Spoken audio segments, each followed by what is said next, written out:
Yeah, thank you.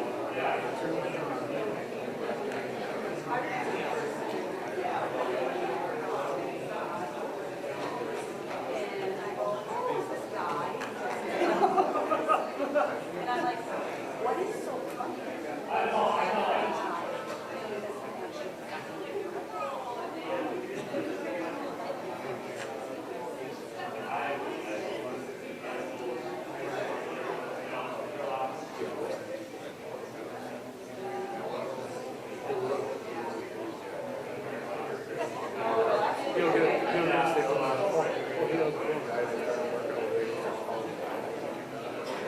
When I talk to my daughter came out of it.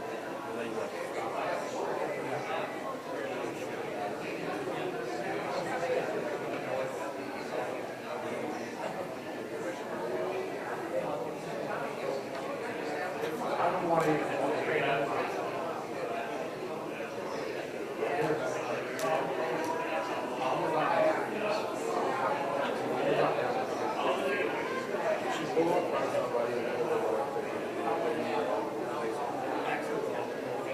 it was the other guy's fault because he was driving too fast. Never mind that she had stopped.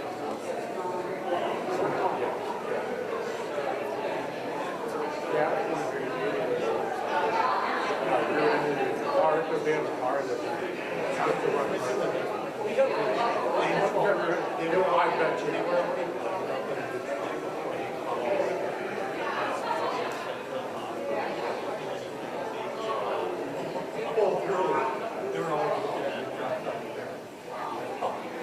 I'm guessing that he stayed in whatever lane he was supposed to too long. Got the other one on somebody that was one.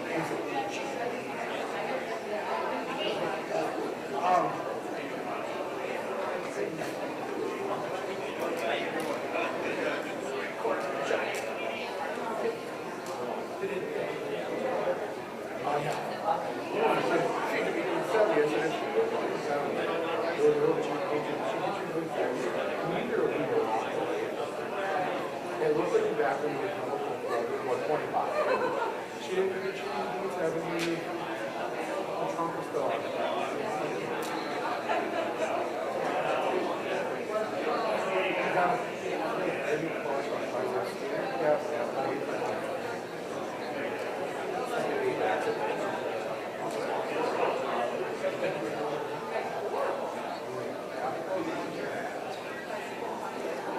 Oh, yeah, absolutely. Yeah. Invasive removers, whatever, even if it includes not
use the telephone. I suspect that they're on where they're like Easter going.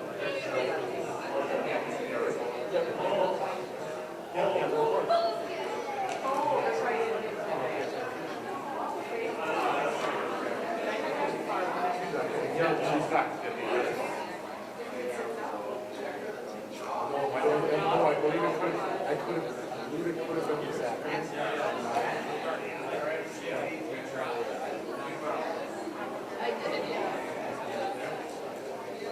No, it could have been the same. It's not all the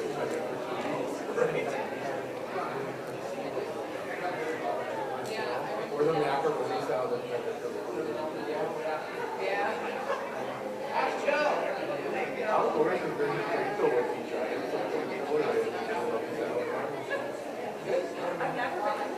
There's a 90 portion of this, and there's a giant support pillar in the most inconvenient place you could possibly put it. Jeffrey, ambiance and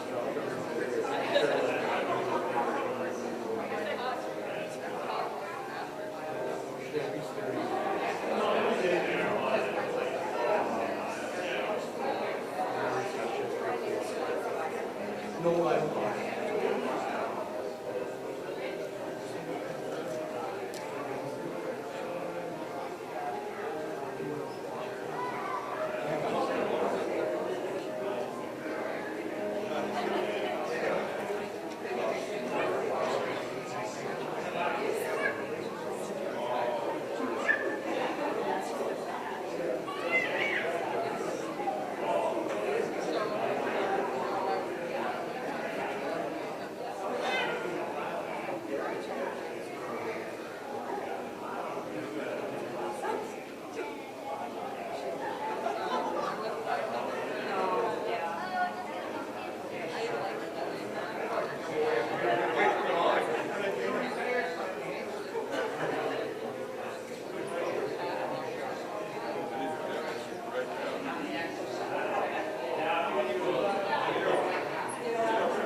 looks crazy.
invisible. Come on.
Yeah. You want the pictures just to run? The pictures can run. They can just Yeah. yeah. Yeah.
Rico's instructions. Can you hear me?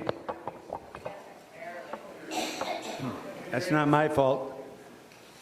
Rick said, keep it light, keep it simple, don't get too serious, so bear that in mind. Anybody who wants to come up and talk can come up here.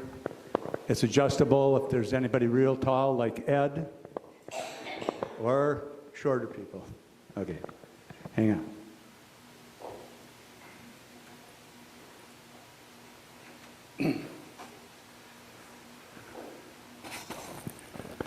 Thank you. Ooh, this is much better. Thank you, everyone, for coming tonight. A great tribute to Rick. And I just found this laying down there, and like he said, keep it simple.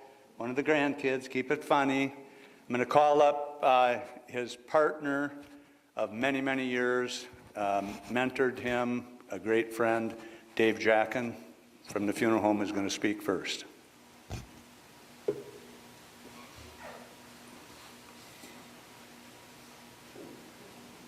Let me see that. How long is that? That's too long. Okay. Thank you very much for coming. All righty. Tom said thanks for coming. It's a real tribute to Chief. I know him as a chief, so you know him as other names, but he's a chief and always be the chief.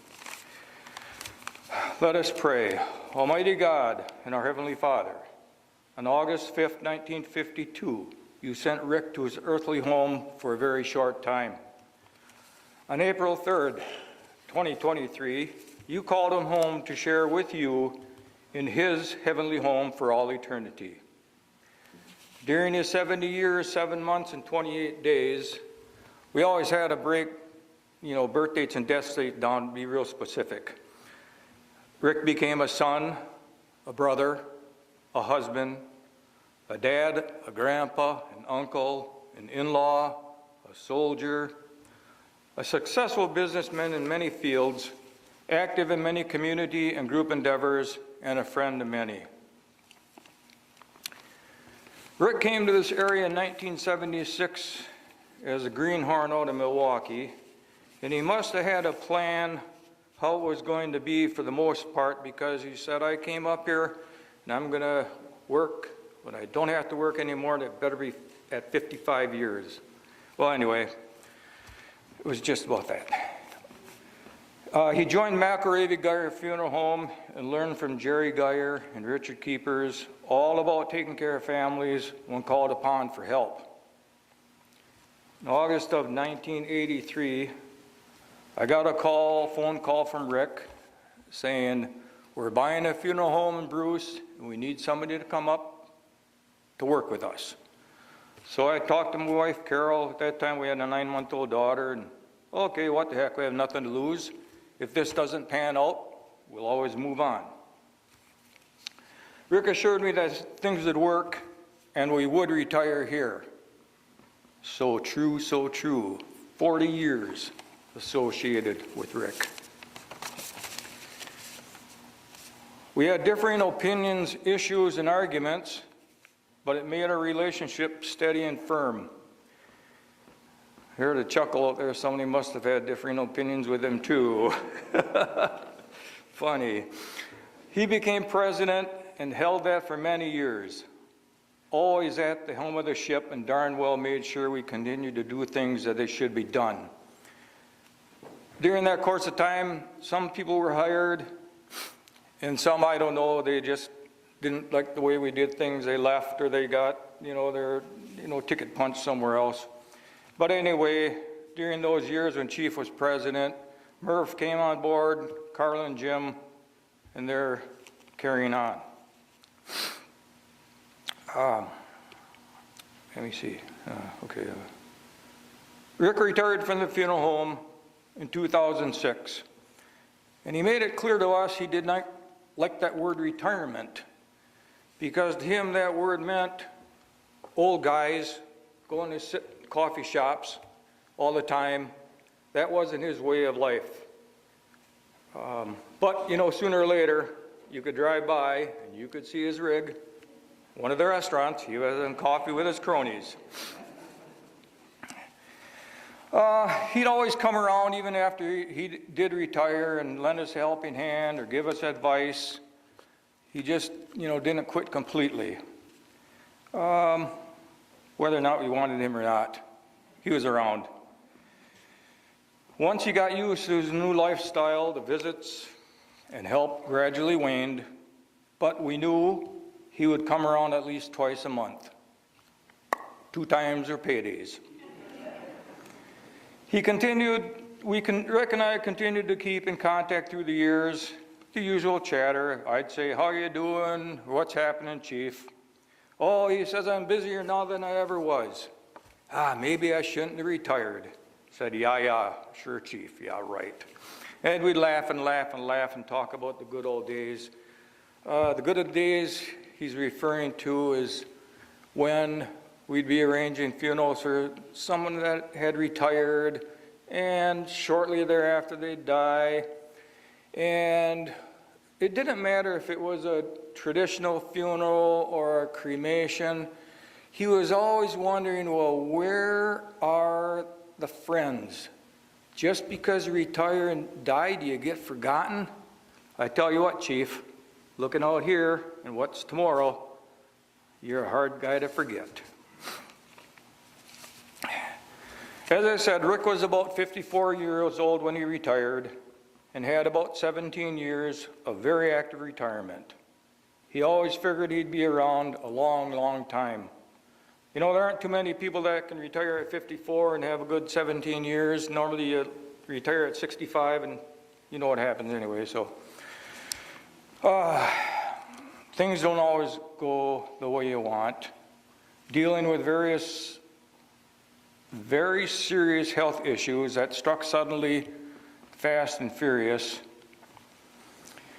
Treatment was no longer an option. He was weak and tired. And he went home to be with his family that he loved so much, very, very much. They knew they would not have much longer. So on Monday, April 3rd, 2023, at 11:49 p.m., the gates of heaven were opened for him. St. Peter met him there and told him, come on in, because there was a lot of people waiting to see you, especially 6 very close ones. Chief, we love you. Rest in peace.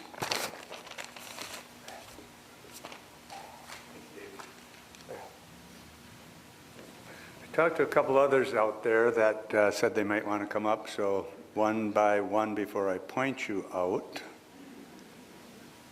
Yeah, is there a Wayne in the crowd? Is there a Wayne in the crowd? Where'd he go? Wayne O'Stoll. He said, I can't do it. Oh, there he is. Come on, Wayno. I will come back and drag you up here for Rico. Now, don't tell him about the bar fight you guys got in. You may be better because my granddaughters were amazed to find out Rico was a black belt in karate. All right, you go sit down. Thank you. I don't want Tom telling too many of our stories. The story that Tom wants me to tell was, some of you might know, I used to hunt with the Nashes for about 10 years or so. But I don't know, they got this thing about getting out of bed before daylight and actually going out in the woods, and I just kind of struggled with that part of it. And so, anyway, but while I was hunting about 15 years ago, I'm not sure when Cale got sick that time, and everybody knows Rick lived for hunting season. That was his deal. Well, when Cale got sick and Rick was unable to come to camp that year, and we're sitting around on Friday night, and Jonathan, Rick, and I always hunted up north off of Elm Road. Well, so Rick wasn't going to make it, and I was sitting next to Jonathan Friday night. Tom says I called him and asked for permission, but I don't remember that part of it. Anyway, I'm sitting next to Jonathan, and I said, I think I might sit in your dad's stand tomorrow since, he won't be here. And Jonathan goes, yeah, may as well. No one else is going to be around. So anyway, I go and sit in Rick's stand. Of course, it's the nicest one up there. And sure enough, soon after daylight, the 30 pointer comes out. And I shoot, goes down like a brick, I sit there the prerequisite 20 minutes or whatever it is. And Get down out of the stand, and I go down there, and that deer is gone. And I was just dumbfounded. That deer was gone. It was not there. I spent the rest of the day looking for it. I followed the blood everywhere. The next day, Lyle came up there. We spent the entire day looking for it, never did find it. Well, Sunday night, Rick calls, talking to everybody at camp. Anyway, somebody probably told him that I wounded this deer and didn't get it. And Rick goes, put Wayne on the phone. So I get on the phone, and he goes, who told you that you could sit in my stand? I said, well, of course I threw Jonathan under the bus. So I wasn't going to take. I said, well, Jonathan said it's okay. And he goes, nobody sits in my stand, and nobody gives you permission to sit in my stand, period. He was pretty hot. But anyway, you know Rick. He was over at 5 minutes later. So anyway, fast forward, and I still remember this day exactly. It was 8 o'clock, August 6th of last year on a Sunday night. My phone rings, and it's Rick. And I answered probably goofy like I normally do when he calls. And he goes, Wayno, I just want to tell you, the doctor called me today, and he said, the fight's over. There's nothing more they can do. And of course, we had our moment, and it was quiet for a while. And all of a sudden he goes, and if I die before hunting season, you still are not allowed in my stand.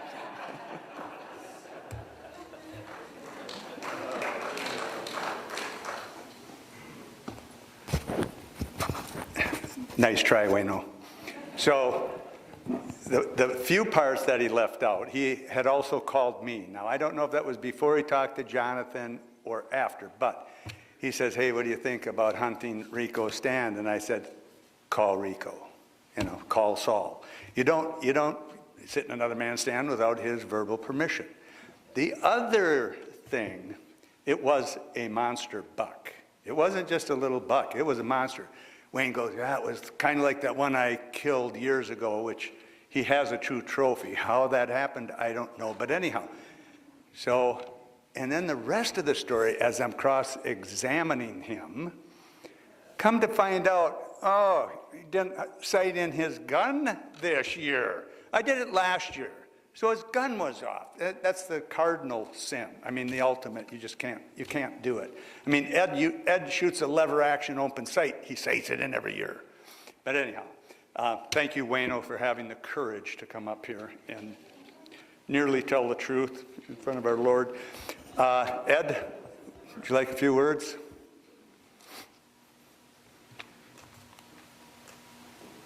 Hey, I can use the mic down here. Yeah. You're sort of Father Nash. Yeah, go ahead. So, I'm Ed Krenzelak, for those of you who don't know. And condolences to all of you. I loved Rick. He was a best friend. I've known him probably, other than all the siblings and relatives, as long, if not longer, than anybody, because I met him like his first day in Ladysmith. And my mom and dad lived down the alley from the funeral home. And so Jerome Geyer and my dad sort of took Rick under their wings, for better or for worse, for Rick. And so I've known your dad for, that long. And what a wonderful friend he's been. But what I wanted to tell you about was, we all know Rick as a very spiritual guy, a family-loving guy, a loving guy, a kind guy, an adventuresome guy. And I think we've heard a theme from both Dave and from Wayne about argumentative. Now, I may be one of the rare people in this room that has never been ripped a new one by Rick. Truly, and you all know what I mean, because we had a relationship where we never got into an argument, ever. I don't know why, but we never did. And anyway, adventuresome is another thing, but stubborn is another word that I'd like to throw out in the lexicon to describe Rick. So Rick and I were going down to La Crosse back 5, 6, 7 years ago to an ice fishing contest on the Mississippi River. And Rick said, hey, I've got a line on this friend of mine who knows the back channels of the Mississippi, and we'll take the Argo, who you've all gotten to know as Old Miss, okay? And there's a reason for that. we'll take the Argo, because the Argo goes through everything. And you can't tell Rick you can't go through anything because he'll argue with you, of course, and be stubborn about it. So we got down in this park in the city of La Crosse, and I said, so what are we going to do? He said, we're going to go out, see where those guys are fishing between those islands. I think that's where my friend is. And I said, boy, the ice looks awfully thin right here. And he said, not a problem, Argo goes through everything. I said, but what if we break through? He said, it gets back right up on the ice. It's not an issue. And so we got into the Argo, started out, and we got about 30 or 40 yards out into the Mississippi, and the ice broke. And there we are. Remember, those of you who don't know, Argos float most of the time. Anyway, so the Argo is there floating. Rick said, not a problem, we'll just back up and we'll climb up onto the ice. He said, why don't you crawl back, the back of the Argo, stay in the middle so we don't tip over. Now remember, this is January. We're in full ice fishing gear, sorrel boots and everything, and the favorite ice fishing thing that I have of Tom's, he always says that it's too short but it's downfilled and I stay warm. But it'll sink, okay? But anyway, we're back. He said, you just go and start breaking the ice and we'll just work our way back to shore. So remember, we're about 40 yards off. There's current underneath us. And after a little while I said, Rick, I said, there's good news and bad news. I said, I swim every day. So I'm taking off everything and I'm going to swim that 30 or 40 yards in. And the bad news is you'll go down with the ship. And I said, the other alternative is let's call fire and rescue and I'll dial 911. So he said, no, we can't do that. No, I can do this. Stubborn as he is to this point. Anyway, I call 911 and there are probably 4 or 5 fire trucks, 2 or 3 ambulances, a search and rescue team with inflatables and everything. And here we are sitting out in the middle of the Mississippi floating, and they come out in this rubber life raft, put jackets on all of us, or on both of us, and then we go back in. And so then he's already worried about his Argo. What's going to happen to my Argo? He said, well, we'll try it, and there's divers, these guys in these submersible suits, yellow suits and everything, and they're floating. And well, they weren't doing it quite the way he wanted it done. And so here he is. He's yelling at the firemen who brought us into shore, who saved our lives. He's yelling at them in words that you can imagine what I'd say, but we're in church, so I won't. But you can imagine what he was saying. And I went actually, and he was about where Jonathan is. I went and grabbed him and uttered a couple of words myself, and I pulled him back, and I said, listen, these people are here to help, but those... And he's yelling, screaming at him. So finally I put my hand over his mouth and pulled him back. And then I said, you stay right here. And I went and asked one guy, I said, is a newspaper reporter going to be here? He said, no, I said, thank God. Because the last thing we needed was the 2 of us in the La Crosse paper or wherever. And so the long and short of it is they got out, they were trying to hook up a tow rope to it, and part of the Argo went down. And then the expletives were flying. And I grabbed him again, and ultimately I thanked these guys. I said, you stay over here, I'll thank them. And then $541 later is what we split on the record that they hooked up to the Argo to bring it back. So that's why it's called Ole Miss. And as Bill Rands would say, you can always tell him Nash, but you can't tell him anything. And I told him we shouldn't go out on that ice, but of course, Rick's stubborn. Rick's, we can do it and it'll work. And so, God bless you, Rick. God bless all of you. And I have just a multitude of wonderful memories from hunting shacks and trips and everything. And we're all blessed to have had Rick in our lives. Thank you. Thank you, Ed.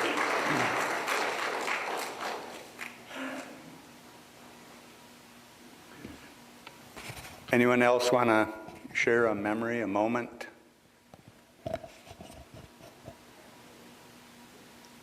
You'll be second to last. No, Bruce, come up. Brother will be second to last. Just remember, the guy with the microphone has the last word. So, Can you hear me? But just going on Ed's story there, I got to tell you a story about Rick when he first got his Argo. We were up at Bill Ranz's cabin, and my father-in-law and mother-in-law are there, and Rick says, well, let's go for a ride in the pond, and his lake up there. So we're out there, and I'm with them, and my mother and father are in there, and I says to Rick, we're out in the pond, and I says, Rick, is there supposed to be water coming up through the floorboards? Oh, crapes, I forgot to put the plugs in, so my father-in-law wasn't real patient, and we got off in time. We didn't get too wet. Anyways, but I met Rick in 1996 when I moved in next to him, and we did a lot of things together.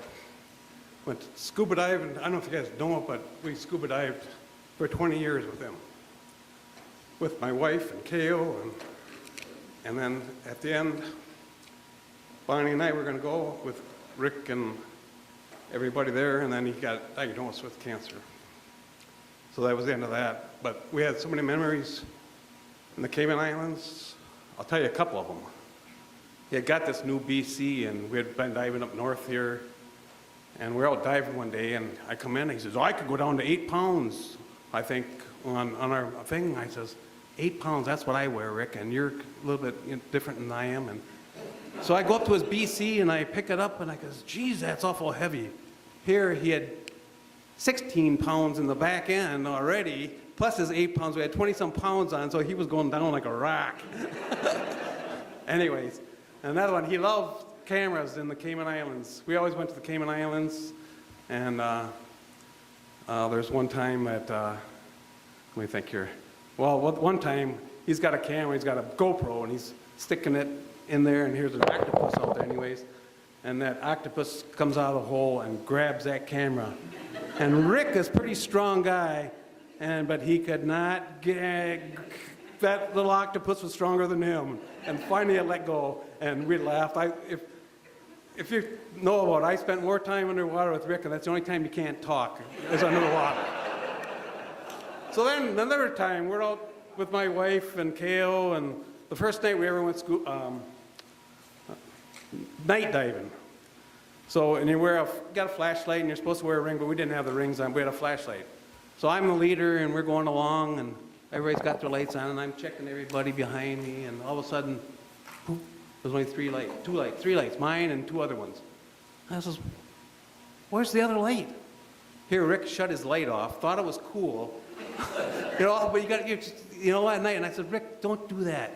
Well, everybody got up to the top, don't shut your light off. I don't know where you're at, but he thought it was pretty neat. But there's so many memories with Rick scuba diving, and he's going to be greatly missed by me and my wife for scuba diving, because we loved it. And thank you.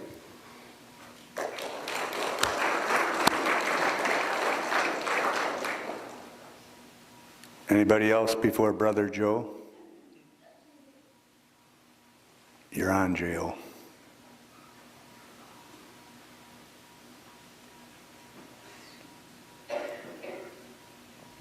We'll try to stay where I keep dry eyes, which is a hard thing for me being the baby brother, because I am kind of a baby when it comes to this stuff. My brothers they're my inspiration. We'd fight, we'd argue, but they're always there for you. And me, Rick, and Tom built Nashville Lodge. I didn't, I just paid. And all they told me is just send money whenever we ask. Thank you. Thank you very much.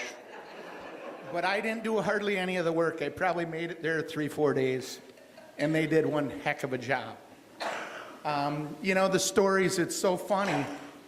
Ed says he doesn't know why him and Rick never got in arguments. Well, I know, and I only know from experience of stopping at Krenslocks. Every time, the first time we went to Krenslok, we had no idea who Ed was.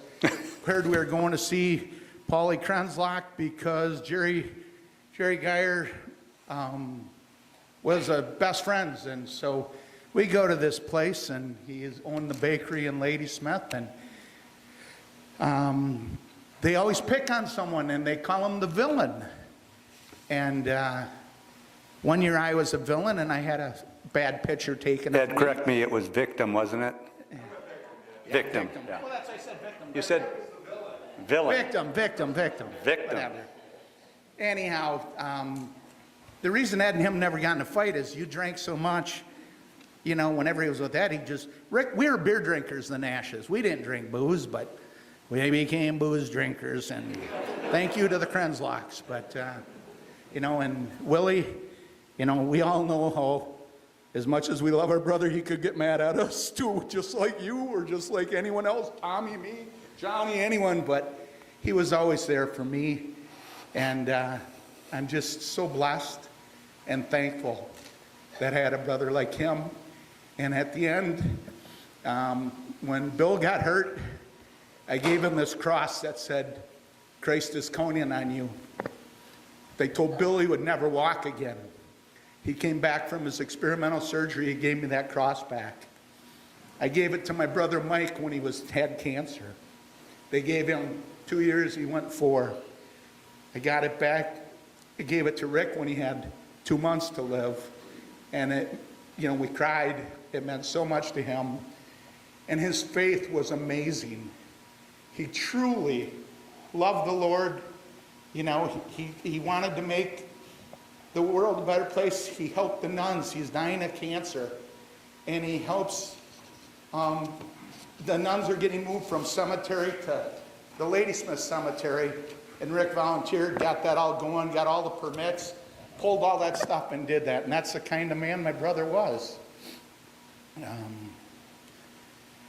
Bonnie, so thankful that you came into his life. After K.O. died, there was a hole in his life, and though he loved his family, there was something missing, and you brought such joy to him. And from me and the rest of the Nash family, we thank you so much for being so loving to brother. And then the other thing, I want to thank my brother Tom. He's given this year, when he heard Rick was deathly ill, he came to be with his brother. Now, Rick gave Tom a kidney almost 10 years ago. And Yep. Rick was there for Tom. And let me tell you, Tom and his wife, Kathy, have been there for Rick and Bonnie. Just, I can't tell you how amazing it is and how good I feel, how Mom and Dad up in heaven are thinking what a wonderful job they did with their boys and with their family. But Rick, we'll miss you. We love you.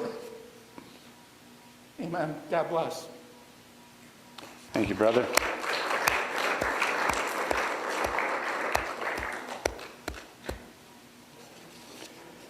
Wow. Anybody else? Sisters? Okay. Yeah, I know. It's hard. I've got lots of thoughts running through my mind. I wanted to read a little bit of a poem, and mainly for the younger people here, and especially my grandchildren sitting over there, and Rick's grandchildren sitting over here. And for anyone who hasn't heard this little poem, and it's called The Dash.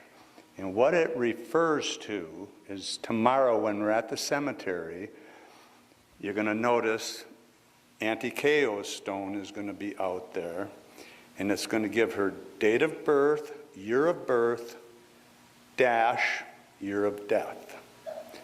So Uncle Rico's isn't there yet. He'll get a military stone, and we probably have some engraving to do. But the important thing about this is going to be the dash. So I'm going to read this to you. And I might butcher it a little bit because I'm not a poet. I read of a man who stood to speak at the friend of a funeral, the funeral of a friend. He referred to the dates on the tombstone from beginning to the end. He noted that first came the date of birth, and he spoke the following date with tears. But he said what matters most of all is the dash between those years. For that dash represents all the time that he spent alive here on earth, and now only those who loved him know what that little line is worth. For it matters now not how much we own, the cars, the house, the cash. What matters is how we live and love and how we spent our dash. So think about this long and hard. Are there things you would like to change? For you never know how much time is left that can still be rearranged. If we could slow down enough to consider what is true and real, and always try to understand how other people feel, and be less quick to anger and show appreciation more, and love the people in our lives like we've never loved before. And if we treat each other with respect and more often wear a smile, remembering that this special dash might only be here for a while. So when your eulogy is being read with life's actions to rehash, would you be proud of the things they say about how you spent your dash? Rick Nash spent his dash to the fullest. He oftentimes referred, I know a lot of you guys have heard this, nobody had it better than us. Nobody had a better childhood. I'm sure there's some that were equal, but nobody had it better than us. We didn't have anything. We had a home, we had no money, but we had everything. And we just loved the relationships that we built growing up, high school, mortuary school, friends, all the involvement that Rick was active in. And evident, it'll be more evident tomorrow because I know a lot of people are hanging on because they're not, they're just not coming tonight. They're coming tomorrow. And it has been said by a local man that you can always tell a Nash, but you can't tell him much. So there is, in Rick's life, there was a right way, a wrong way, the Rand's way, the Rico way, and the legal way. But no matter which way was picked and chosen, it always got done, well done. So I want to acknowledge everybody, thank you for coming. The gang from Nashville, most of them are at the hotel having a beer, jealous. Paul Lundy, special friend that came over from Iron Mountain, he was instrumental in squaring up our camp, the lodge. He's a builder. We just thought we were, and he did a great job. Rick's family, Jonathan, Kaylee, absolutely amazing. Kirsten, J.O. I told Joe, I said, when I call you Joseph, you know you're in trouble. And then all of their wonderful grandchildren, my family. Most of all, I want to thank the woman that came into Rick's life late, but just fantastic. Bonnie, you are an absolute angel, and you have been in Rick's life, and our entire family. Everybody recognizes it and appreciates it. So I got a new quote, though. And I'm not getting too serious. Some of you guys were a little more serious than Rico wanted, but he wanted to keep it funny. But I got this new quote, and the person who gave it to me will recognize it. And the new quote is, and this hit the heart, you can always tell a Nash, they have huge hearts, deep faith, and joy-filled spirits that lift all of those around them with laughter. So Bill, I'm sorry, yours is going to be number 2. That's it. Just again want to just thank everybody. We've been blessed. You know, Rick knew me longer than I knew him. I was a year and a half younger. I was never jealous of that fact. If you watch those videos, there's one thing, the two pictures are in the casket if you get a chance to look at them tonight or tomorrow. One of Rick and I facing each other. Rick's got this big smile. We're about, I'm going to say, 4 and 3 years old, or he would be 4 and a half, 3 and a half, somewhere, in the pantry at our house. I'm sure one of our parents snapped that picture. Rick is there, it's in the casket, he's just smiling, and I'm just sitting there, probably because I wet my pants. I'm just sitting there with this blank look on my face. But take a look at his smile then, and then take a look at his smile down there where he's got that, we call, oh, here, darn it, the heck. We call it the mush mouse hat, you know. This isn't the original, but always flapping in the wind like this, you know. The picture of him in the boat on the Chippewa float going like hell after he ran his Ranger aground on the rocks, busted the big motor, and he's got the kicker going, and he's just smiling away happier than hell. So anyhow, his smile never changed. He was always joyous, except what Ed referred to. Ed, I'll talk to you later about what he told me not to tell you.